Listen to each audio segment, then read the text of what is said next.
गंगा की महिमा शास्त्रों के माँ बहुत अधिक मात्रा के माँ आती है कि जो हम लोग सुनते उससे भी और बहुत ज्यादा महिमा है, और वास्तव के माँ उससे भी और ज्यादा। हम लोग जो जानते उससे तो शास्त्रों में अधिक है, और वास्तव में उससे भी और अधिक है। इसी प्रकार से गीता की महिमा जो हम शास्त्रों में पढ़ते हैं उससे भी और ज्यादा महिमा है। इसी प्रकार भगवान के नाम की महिमा, इसी प्रकार से भगवान की महिमा, इसी प्रकार से महापुरुषों की महिमा जो शास्त्रों में देखी है, पढ़ी है, पूरा हम लोगों की जो जानकारी उसकी बहुत ज्यादा है उसमें शास्त्रों में, और वास्तव के उससे भी बहुत ज्यादा शास्त्रों में वो महिमा आ नहीं सकी। तो वो लोग देखने में नहीं आती। ये बात तो आप कहते हो कि ठीक है शास्त्रों में है, ये तो हम नहीं मानेंगे, तो आप शास्त्र में जाकर दिखला दे, बोले देखो तो माननी पड़ेगी। और आप तो कहते हो कि उसमें आई नहीं ऐसी महिमा और है। तो हम तो ये सुनने क्या था कि शास्त्रों के बीच के वहाँ 3 प्रकार के वचन होते हैं, एक तो भयानक, एक रोचक और एक यथार्थ। बोलो हम तो सभी को यथार्थ मानते। तो बोले जो लोग कहते हैं कि रोचक और भयानक वो की गलत है ना, वो गलत नहीं है। रोचक जरूर है, किंतु उसमें जो रुचि पैदा करने के लिए जो कहे गए हैं, वो रुचि पैदा करने के लिए कहे गए इसलिए वह रोचक है, किंतु रुचि झूठी नहीं है। इस न्याय से तो आप झूठी कह सकते हो कि जितनी प्रशंसा होनी चाहिए उतनी हो ही नहीं, इसीलिए तो आप कह सकते हो कि कर नहीं सके प्रशंसा। तो इस तरह की रोचक नहीं कि भाई बल्कि महिमा झूठी गाई हो, केवल कहने मात्र की रुचि हो, ऐसी बात नहीं है। और भयानक, जो भयानकता जो दिखलाई गई है उससे जो ज्यादा भयानकता है, वो भयानक तो जरूर है, पर वह भयानकता झूठी नहीं दिखलाई गई है। भयानक भयानकता कहे कि नरक कैसा है, नरक कैसा है, नरक में यह कष्ट है, नरक में यह कष्ट है, ये जो बतलाया गया है, और नरक के कष्ट का दिग्दर्शन आपके सामने बहुत कम है। उससे तो बहुत ज्यादा मात्रा के नाम नरक में कष्ट है, वो तो दिखलाया नहीं गया। तो एक प्रकार से नरक का जो भय दिखलाया जाए इस वास्तव उसका नाम भयानक है, किंतु भय थोड़ा ही दिखलाया है, वास्तव में उसे वो ज्यादा भय। और हम जो कहते हैं वो शास्त्रों तो है ही, पर और शास्त्र में जो बात नहीं आई वो कहते हैं। मुझे ख्याल है कि थोड़ा आप दिमाग लगाओ कि दुनिया के वहां जितने जीव हैं, और फिर आपकी पारी के अनुसार मनुष्य का शरीर मिले, तो वो हिसाब साफ बताओ कि फिर आपको मनुष्य का शरीर कब होगा। उसी पारी के अनुसार वह तो आपको कब मनुष्य का शरीर मिलेगा, इसका थोड़ा हिसाब लगाओ। तो आपको यह मानना होगा कि लाखों करोड़ों वर्षों के बाद कोई हो, क्योंकि भगवान के थोड़ा न्याय है ना, सबको तो भगवान मौका देंगे, नहीं कि हम लोगों को ही मौका दिया दूसरे वे प्राणी जी का बढ़ता ही लो। मनुष्य 3 अरब है, उनमें सबका हिस्सा है, और पात्र हो या पात्र हो, एक बार मौका तो भगवान को देना ही पड़ेगा, नहीं तो उनका फिर कल्याण कैसे है। तो इसमें थोड़ा ध्यान दो तो कितनी भयानकता भरी पड़ी है। और युक्ति संगत है, कोई भी इस बात को काट नहीं सके कि तुम्हारी जो बात है कि युक्ति विरुद्ध है। अरे न्याय की बात है तो फिर भगवान क्या हुए? भगवान तो दयालु है, तो दया सब पर ही होनी चाहिए। भगवान न्याय करता है तो न्याय ऐसा ही होना चाहिए कि जो चीज संसार के मां मुक्ति देने वाली है, मनुष्य का शरीर, वो सबको ही मिलना चाहिए, कभी मिलो। एक राजा भी कोई अपराध करे तो उसको थोड़ा छूट देवे कि तुम भविष्य में अपराध नहीं करना, ये तुम्हारे को छूट दी जाती है। आगे चलिए तुम बॉन्ड भर दो कि हम प्रतिज्ञा करो कि कभी हम फिर पाप राज के विरुद्ध नहीं जाएं। तो राजा भी दया करे, तो भगवान को तो दया करनी चाहिए और करते ही हैं। तभी तो हम लोग मनुष्य कब हो के करी करुणा निर्देही तो एक प्रकार से हम ख्याल करके देखें तो हमारे वचन जितने भयानक है इतने साथ कह यदि मनुष्य शरीर में कल्याण नहीं हुआ तो फिर क्या दशा होगी। तुलसीदास जी कहते हैं सो परत्र दुख पावही सिर धोनी धोनी पछताए। सो परत्र दुख पावही सिर धोनी धोनी पछताए। काल ही कर्म ही ईश्वर की विचारो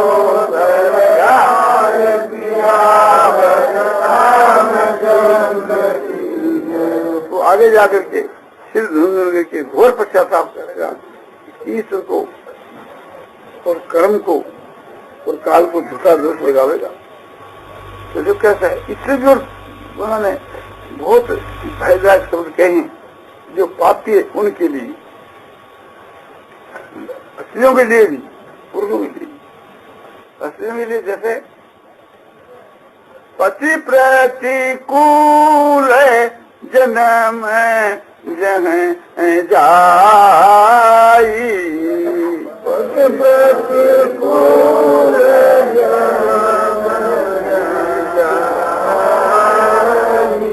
अरे विधवा हो ये पायत ऋणाई। विधवा हो पायत ऋणाई। जो अपने पति की बात नहीं मानती है, पूर्व के जन्म के में जिसने अपने पति की बात नहीं मानी उनको ये दंड दिया गया कि दूसरे जन्म के बीच में वह छोटी अवस्था में विधवा हो जाएगी, तरुणावस्था के बीच में।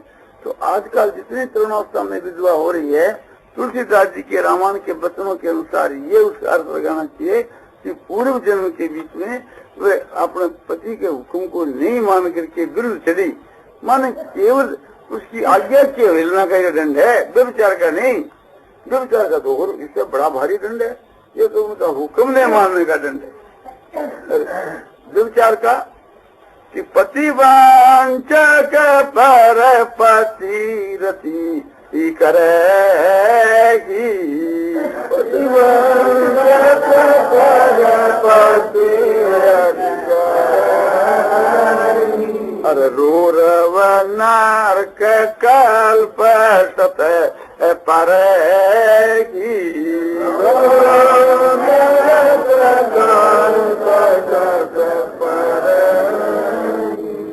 पति बन सके, पति ने ठकर के जो परपति से रमन करे है, पति ने धोखो देकर के वो रोरम नाम के नरक में 100 कल्प वास करती है। ये कितना भयानक है। 100 कल्प, एक कल्प कितनी होती है कि सतयुग, त्रेता युग, द्वापर युग, कलयुग, ये 4 युग मिलकर के 46 लाख और 20,000 वर्ष के होते हैं। और इनको करो 1000 गुना और उसको करो फिर 100 गुना।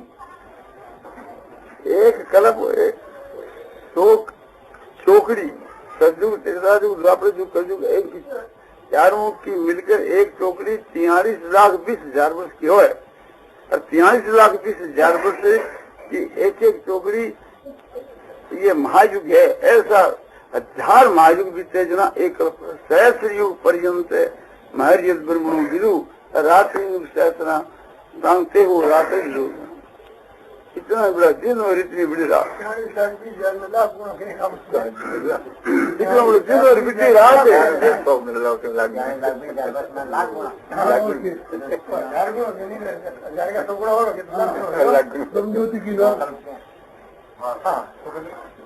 तुलना करो बने उतना बड़ा दिन और इतनी रात है।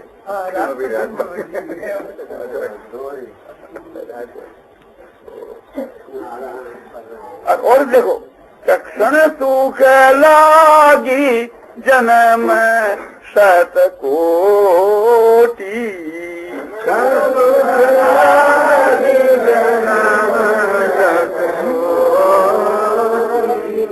जिन समुझते सम को खोटी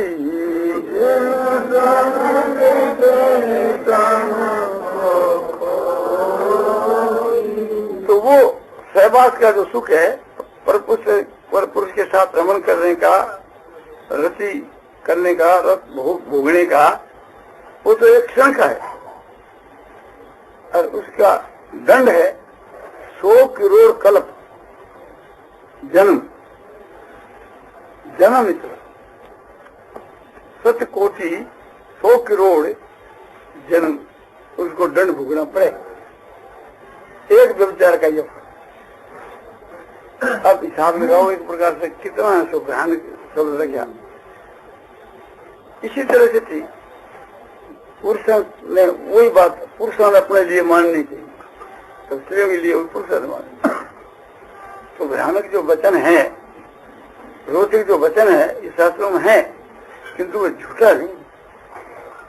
तो इसी प्रकार से थी जो यह प्रशंसा करी गई कि सत्संग की महिमा, गंगा की महिमा, महात्माओं की महिमा, ईश्वर की महिमा, उसके नाम जप की महिमा, सहस्त्रनाम के पाठ की महिमा जो बतलाई गई उससे बहुत ज्यादा है और बहुत ज्यादा। तो रोचक होकर के भी थोड़ी बताई तो बोलो देखने में नहीं सूर्य के प्रकाश की महिमा जिसके कान हुए उसको कितनी सुना दो, वाणी के द्वारा कोई बतला नहीं सकता बिना आंख से देखे बिना।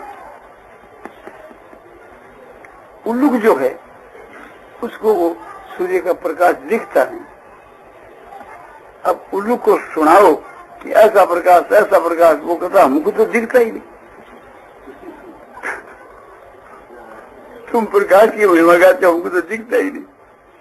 अब उल्लू को कितना ही एक प्रकार से प्रकाश का महत्व बतलाओ, पानी के द्वारा सूर्य के प्रकाश का महत्व कोई बतला ही नहीं सके जिसकी आंख नहीं, वो तो आंख वाला ही समझ है। तो यहाँ आंख क्या है कि श्रद्धालु को वो दिखता है, आंख नहीं, अंधे को नहीं दिखता। तो सबके मोतिया बिंद हो रही, इसलिए एक प्रकार से उसको प्रकाश दिखता नहीं। तो मोतिया बिंद कोई राज है तब जाकर प्रकाश कि तो उसमें दवाई डाले बहुत समय तक तब मोतिया बिंद कटे। अरे के ऑपरेशन करा अर्जुनों के पास में जाकर के और मोतिया बिंद की दवाई क्या है, बड़े श्रद्धा, मोतिया बिंद अश्रद्धा है तो अश्रद्धा न हटावे। तो कैसे पुरुषों के पास जाओ कि जिन पुरुषों के मन श्रद्धा है, श्रद्धालु जो पुरुष है, खुद जो श्रद्धालु है उसमें हम श्रद्धा करें और उसका फिर सेवन करें, तब वो मोतिया बिंद कहते तो हमको फिर दिखने लगे। तो गंगा जी की महिमा गाई कि गंगा गंगा उच्चारण करने से पाप नाश हो जाए और दर्शन करने से तो फिर पाप रहते ही नहीं। और स्नान और पानी की तो गई कोई कहते हम तो महीनों तक स्नान पान करते हैं, वह जगह वैसे ही रहते हैं। बोले तुम्हारी ये जो मानता है, यह मानता ही नास्तिकता की मानता। तो एक प्रकार से तुम्हारी नास्तिकता तुम्हारे को उससे वंचित कर रखे, उसे क्या उपाय।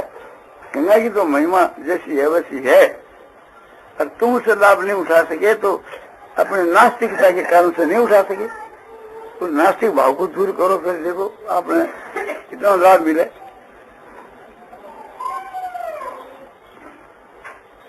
और यही बात नाम के विषय में, नाम का जो जप है उसकी आपकी बात तो दूर रहेगी। नाम पापों के नाश के वास्ते नाम का जप करना एक नाम की इज्जत घटाना है, क्योंकि पापों का तो नाश नाम के जप के आभास से हो जाता। संसार का जो अंधकार का जो नाश है वो तो सूर्य भगवान के उदय से पहले ही उसकी जो रोशनी आती है 5 मिनट पहला, वो आभास है, उससे दूर हो जाओ। और सूर्य के बाद तो फिर बात ही क्या है। सूर्य से हम ये प्रार्थना करें कि हे सूर्य भगवान, हम आपसे ये चाहते हैं कि आपका दर्शन हुए और हमारे देश का जो अंधकार है ये दूर हो जाए। तुम कहो कि वो मूर्ख है, एक ही बहुत है, आप हमारे देश में आओ। अंधकार के नाश के वास्ते अलग प्रार्थना की जरूरत नहीं, अंधकार का नाश तो आप ही हो जाएगा। सूर्य भगवान ही आओगे तो जब भगवान प्रकट हो गए तो पाप थोड़ा रहेगा, भगवान के दर्शन से पापों का नाश हो जाएगा। क्योंकि जब उसके नाम के जब से हो जाता है, जब से नहीं उसकी आभास से हो जाता है, तो फिर भगवान के दर्शन देने पर कभी पाप रहते हैं? तो देखा भी भगवान श्री कृष्ण जी से भूतों को दर्शन होते थे, वह पापी बने ही रहे। तो वे भगवान को भगवान थोड़ा ही मानते थे, उनकी श्रद्धा थोड़ी सी भगवान की वहां श्रद्धा की तो आग लगा रखी है। तो बोले स्वाभाविक भी ऐसी बना में है, बोले स्वाभाविक भी है, किंतु कलयुग आ गया ना, इस कलयुग के बीच के वहां जो है श्रद्धा की आवश्यकता पड़ती। हमारे इतिहास पुराणों में कथा आती है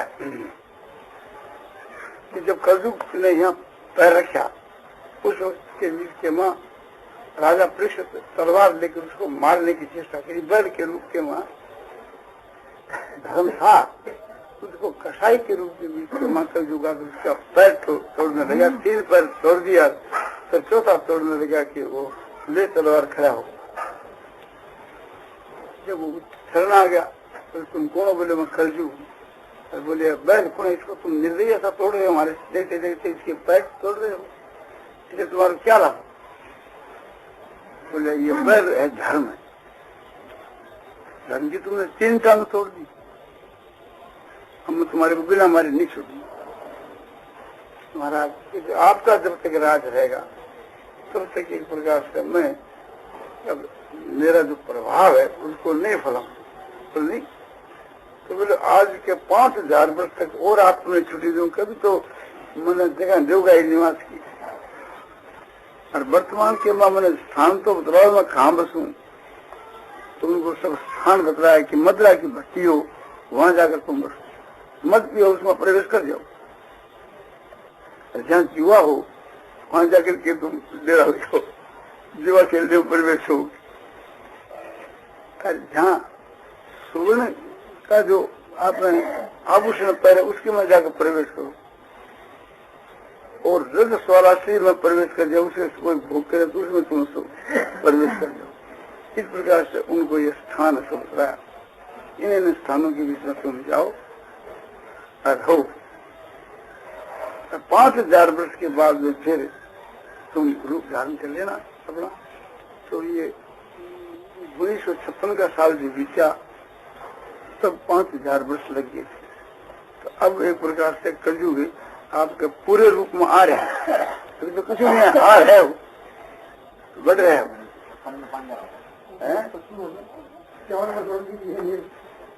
56 में 56 वर्ष बीत जाए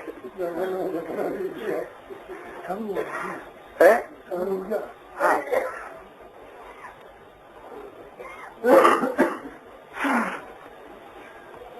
भगवती गंगा जो है इसके लिए एक प्रकार से कह दिया था कि 5000 वर्ष बीतने के बाद में समझा गंगा जी का जो महात्म बतलाया गया है वो प्रभाव आपने नहीं रहेगा, कम हो जाएगा। तो अब गंगा जी का भी प्रभाव आप देखो 56 साल के पहले की बात भी हमारे को याद है। हमने खुद देखा ही कि गंगा जी के ऊपर कितनी श्रद्धा थी। अभी हम देखते हैं तो हमको दिन रात का फर्क लगता है। 56 साल के बाद भी 60 अधिक के साल भी जो बीती चलते गई एक साथ उसकी श्रद्धा दूर नहीं हुई थी, और अब भी है, किंतु वो नहीं। हम चूरू में थे उस वक्त में, तो बहुत से आदमी गंगा जी जाया करते, तो वहां से जय गंगा माई की, जय गंगा माई की, वहां से ही निकलते ही वहां से जय गंगा माई की घोष करते जाते, और पाछे पहुंचे तब तक गंगा माई की जय, गंगा माई की जय, ये बात चलती। मेरे नाना जी के साथ में मेरी माँ भी गई थी, तो मैं भी साथ में था, बहुत छोटा था, बच्चा था। तो माँ कहती कि तुम जब से बोलता था तुम बोलता कि जय। तो बच्चे से क्या याद है, और माँ के साथ गए। तो उस वक्त के बीच के माँ जो गंगा जी जाकर लौट कर लोग वापिस आते, तो वे खीर, कंठी, ये सब लाते वहां से, माने धान का लावा और थोड़ा थोड़ा मखाना और कंठी, वहां का प्रसाद बोल के वो एक प्रकार से थी। और आके के गांव के किनारे ठहर जाते, किसी आदमी को भेज देते कि भाई गंगा जी गए थे, वो आ गए। तो शहर का लोग बड़े उत्साह के साथ के बीच में, उनके घर के लोग, मोहल्ले के लोग, स्त्री और पुरुष, जैसे दर्शन करके छू छू करके कहते गंगा जी का स्नान करिए, गंगा स्नान तो मैं करके आए। और छूने वाले एक अपने को कृतार्थ मानते, हमसे तो जितनी दूर तो नहीं गए गंगा स्नान का, जो गंगा स्नान करके आए उनका एक दर्शन कर दिया स्पर्श कर। ये बात थी उन्होंने, गंगा स्नान करके आते उनमें इतनी श्रद्धा। और बस कंठी तो परिमिति लाते थे, तो बोझ को रेल तो थी नहीं, 5 घंटे बिल्टी कराते तो लाओ जो की बिल्टी कर दिया, ज्यादा लाओ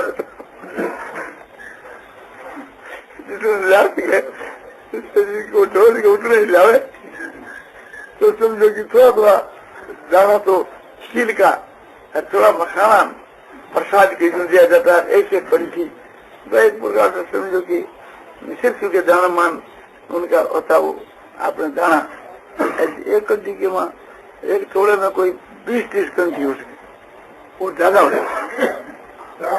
वह एक एक कंठी बस गले के बांध बांध कर लोग खुश होता है कि गंगा जी को प्रसाद।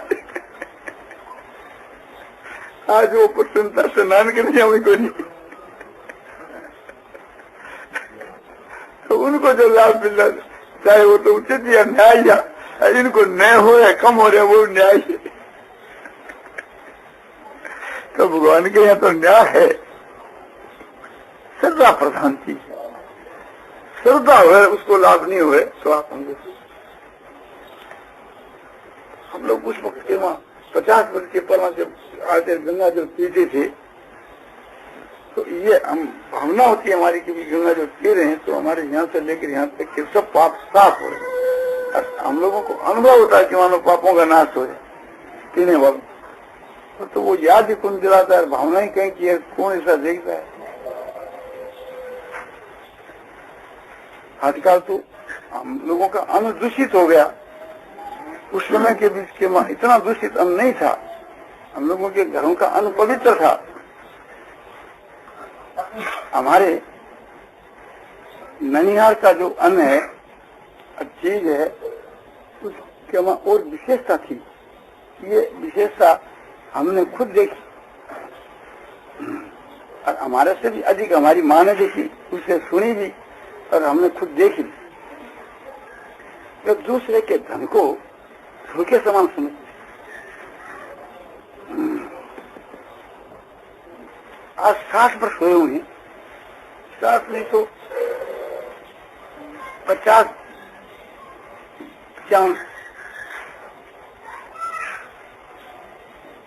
कलकत्ते के वहां फार्म था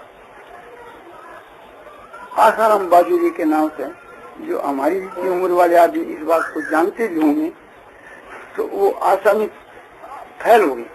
वो एक प्रकार से सब ईसानी के वहां सब बसना भेज दिया गया और सब ईसानी वालों को जो कुछ उससे मिल दिया वह त्यागना छाना वह चुकाना का निर्णय हो गया। फिर हमारे खुद के मामा जी थे नारद जी, वे कलकत्ते गए और उनके पिताजी और 6 भाई थे, सभी के लड़के एक प्रकार से उस वक्त में करीब करीब मौजूद थे और सभी उस वर्ष के वहाँ पैसा उनके पास में खत्म हो गया था और कुछ पैसा हमारे मामा जी के पास में थे।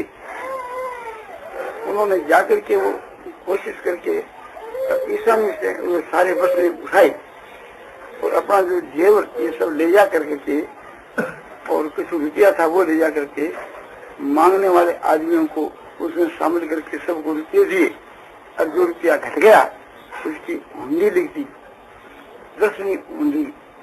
जब चाहो तब एक प्रकार से ले इसको पुर्जे कीजिए, हमारा बहुत तभी आप ले सको, कोई किसी को म्याजी किसी को ये।